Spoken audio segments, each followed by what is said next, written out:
Happy Tuesday, tempo day. It's the same as 2 weeks ago. 1 mile warm up, 4 miles at tempo pace, 1 mile cool down. I am feeling tired and sluggish, so this will be fun. All right, 6 miles done, 1 warm up, 4 tempo pace, 1 cool down. Today was tough. I live in Jacksonville, so I'm only a couple hours from Orlando. Went to Epcot yesterday for the Food and Wine Festival and did a lot of walking around Epcot. And I was a little thirsty, so I don't know if I just am a little tired from yesterday, because normally on Mondays I would just do my cross training and that's it. So I don't know, or I could just be tired. I don't know. It was hard today, but it's done. Looking at the rest of the week, it's basically a normal week, 6.5, 5. I have cross training tomorrow, 18 miles for my long run this weekend, which will be on Sunday. Saturday, I have 2 craft fairs, so I will be on my feet all day on Saturday, packing up the car, unpacking for the craft fair, setting up for the craft fair, breaking down for the craft fair, loading the car, unloading the car, setting up, breaking down, loading the car, and then unloading the car. It's gonna be a long day, but our craft fair on last Saturday was canceled, so it'd be nice to kind of make up from some of that income that we lost. But anyway, I'll figure that out on Saturday night. Maybe I'll wait till Sunday afternoon or something to run to give me a little bit more rest time. I don't know. Anyway, back home and then go on with my day. Good morning. It's Thursday morning. 6.5 miles today, run club day, so doing 3 to 3.5 on my own, and then I'll meet up with everybody else for the rest. Taking it nice and easy. Ankle feels good. My butt feels okay. Feels better than it has been, so I'm gonna take it as a win. Good morning. It's Friday.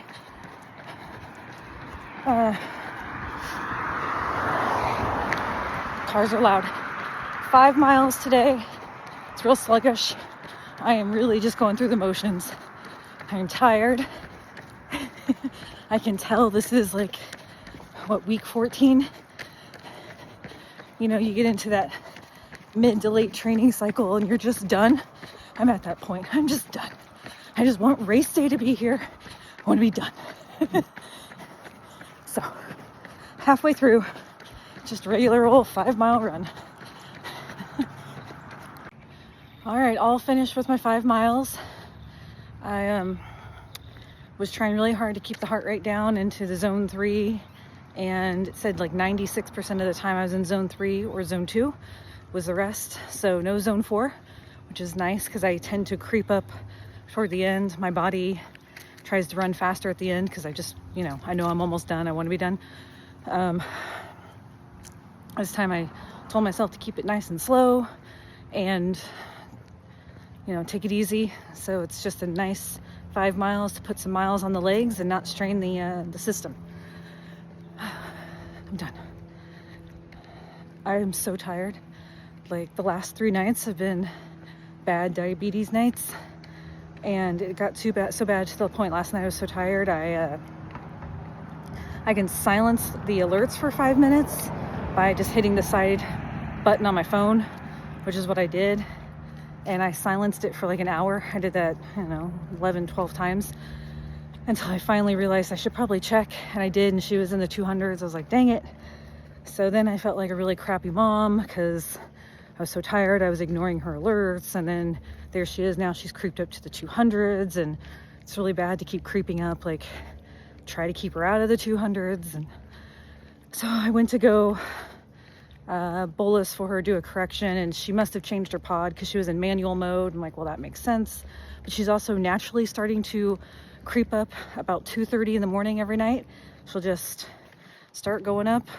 She'll be at like 1:30, and then an hour later she's in the 200s. And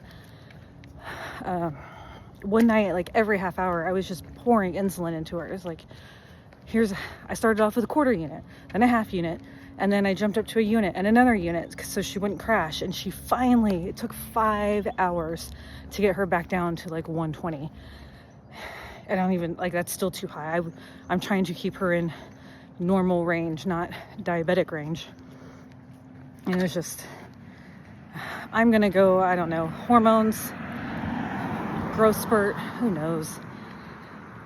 Diabetes is fun, man. You think you got it all figured out, and then it's like, nah.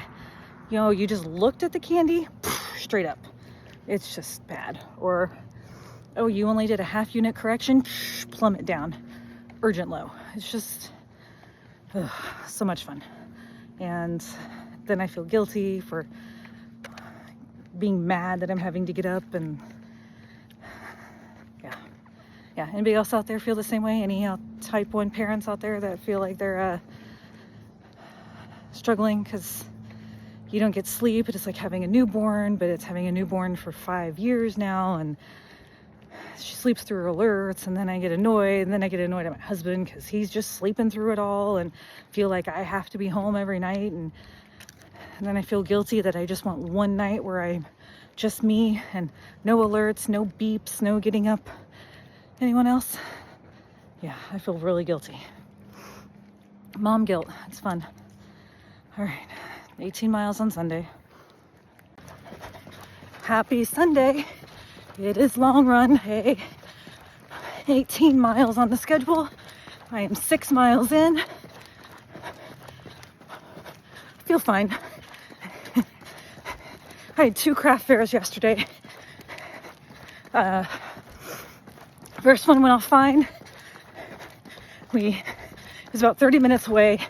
We get there a little later than we planned, but we still get set up and have a pretty decent day. And we pack up. We're gonna head home real quick to refill waters, grab some dinner to take with us, and grab our kids, because we were going to another craft fair only 10 minutes away from the house, and it was only 2 hours long. And we're like, hey kids, you can come with us for this one and help out to get out of the house. They're homeschool kids who aren't very social, so we try to force them out of the house a little bit. And it was going to be in the evening, so it wouldn't be sunny, wouldn't be hot. It was beautiful.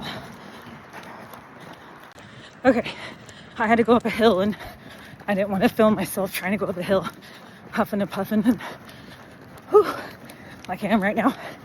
All right. Anyway, I remembered where I was.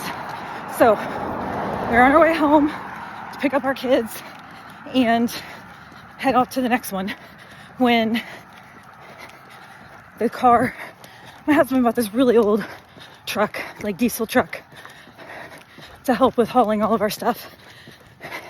And it started kind of riding rough. He's like, huh, that's weird. And we stopped on the way there to put in gas or fuel.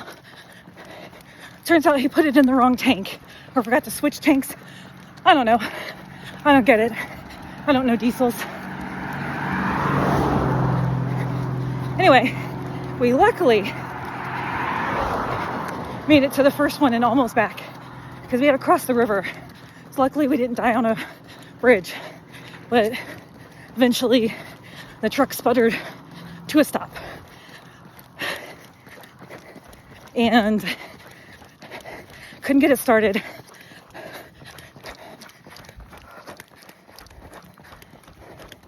So I look at it, I'm like, well, we don't have many options. So I took off walking to home. It was about 2 miles. I was trying to walk super fast so I could, so we were running out of time. So I could get home, get my car, bring it to jumpstart the truck, and hopefully get going. We keep trying to jumpstart the truck, and it's not working. Turns out neither one of us noticed that my car turned off, because I'm guessing it only idles for so long and then turns off. So the truck wasn't jumping. And he's like, well, let's just move everything over to my car, because my car can hold everything. It's just a really tight fit. So we start moving stuff over while trying to charge the truck. We finally get the truck to start. It is now 5 o'clock. Craft fair starts at 6. It usually takes us 45 minutes to an hour to set up. He's like, well, let me go stop at the gas station and put the fuel in correctly. So we do. We get there at like 5:15, and you can't pull up to your spot and unload. You have to park in the parking lot and lug everything in. Yeah, we have 4 tables full of stuff that we sell. So we start hauling. Oh, and we didn't pick up the kids, by the way. Just kind of said, you guys get a freebie. We're just gonna go. So we managed to be set up in like 30 minutes because we didn't put our tent up since it was evening, and a couple other things we didn't do, and we had a really good night. Yeah, so we did have a good night last night. Overall we had a very decent day, especially since we had last week's canceled. So it was nice to have that extra little income, because, well, my husband does have a full-time job. Well, he's military, luckily was paid, but I haven't found a job that will work with still being able to get my kids up and moving for school. And I still, even though they use a virtual curriculum, I am still very hands-on, and I help my youngest with math. And anyway, the freedom of only having to deal with one schedule. Anyway, so this kind of supplements our income and pretty much brings in what I would bring in a part-time job. So, and it is a part-time job. You know, I do all the marketing, the supplying, fulfilling orders. You know, the craft fairs are all day. Like, I'm just exhausted at the end of a craft fair day. So, but I will say this. If you are at a craft fair, well, I should say, we 3D print. We're a 3D printing company. So, of course, we have lots of toys and stuff out. If you were at a vendor market or whatever with a young child, please don't just send them over by themselves. Please.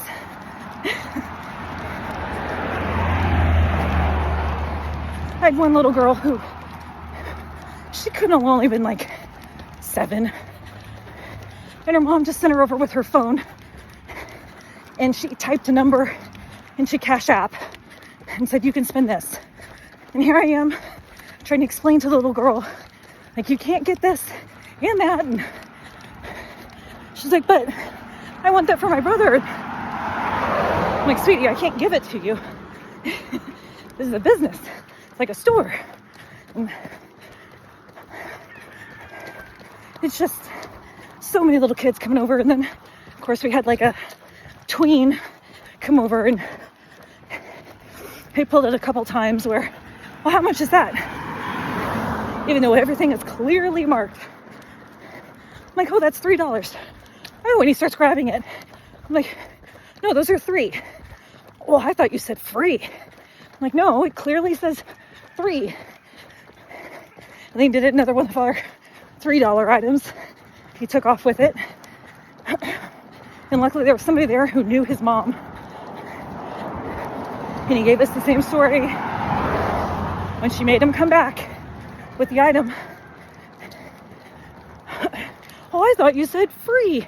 No, dude, the sign clearly says $3.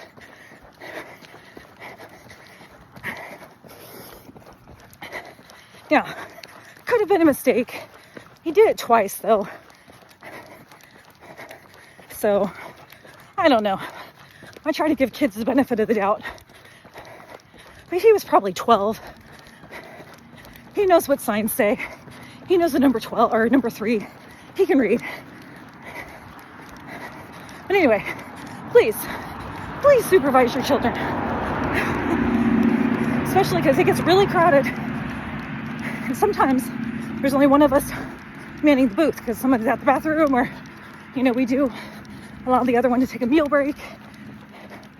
So please. All right, 18 miles finished. Okay, no cars. You know, the last 3 miles were not bad, but I could tell I hadn't run, you know, 18 in 3 weeks now, I guess. So they were a little slower. And again, I started to get like chest tightening and trying hard to keep my heart rate down. Like even slowing down didn't keep my heart rate down. So I think it's definitely mental, emotional, because I was fine up until like the last mile and a half. And then I was like, oh my gosh, I'm almost done, because like I could start counting in minutes. You know, I only need, you know, 3 hands to count how many minutes I have left, kind of thing. And so I think it was just more, it's definitely more emotional, mental, like I'm almost done, I just want to be done. And I would look down and I was running something, I'm like, no, that's too fast. And then I would try to slow down, and I was like, no, I don't want to slow down, I just want to be done. But I'm finished, definitely warmed up at the end. And now I'm gonna go do my post-race stretching and legs up against the wall. People staring at me like I'm crazy. Soak in my Epsom salt bath, and oh no, I ran out of Epsom salt. I forgot to buy more. So just a warm bath, and then eat some probably macaroni and cheese and tuna. I know that's gross, but it's what I like at the end of a long run. There's protein, there's carbs, and I'm gonna watch the Chiefs game. Happy end of week 14.